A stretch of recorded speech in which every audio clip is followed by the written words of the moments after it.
सांगली कृष्णा नदीची पाणी पातळी ही झपाट्याने वाढ होताना दिसून येत आहे।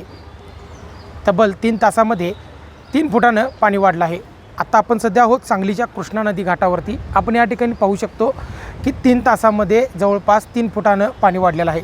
सकाळी कृष्णा नदी पाणी पातळी ही 26 फूट होती, आता साधारण 29 फूट 5 इंच इतकी झाली आहे।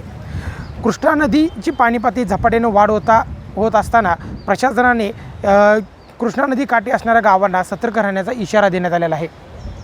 सांगली क्षेत्रामध्ये सकाळपासून पावसाने थोडीशी उघडीप दिली आहे, परंतु सातारा आणि कोयना परिसरामध्ये जो होत असलेला पाऊस आहे त्यामुळे कृष्णेची पाणी पातळी ही झपाट्याने वाढ होताना या ठिकाणी दिसून येत आहे। प्रशासन आता सज्ज झालं असून सांगलीमध्ये एनडीआरएफची टीम असेल, खाजगी बोट क्लब असतील, यांना आता तैनात करण्यात आलेलं आहे।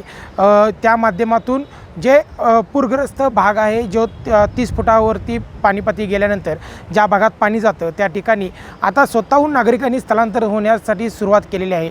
प्रशासनाने याआधीच नागरिकांना सूचना देखील देण्यात आल्या होत्या। त्याचबरोबर गेल्या 2 ते 3 दिवसापासून जो सांगलीमध्ये मुसळधार पाऊस होत होता तो आता काहीसा थांबलेला आहे, त्यामुळे सांगलीकरांना एक दिलासा म्हणावा लागेल। परंतु सातारा कोयना या परिसरामध्ये जो पाऊस सध्या सुरू आहे त्यामुळे कृष्णा नदी पाणी पातळी ही झपाट्याने वाढ होत आहे।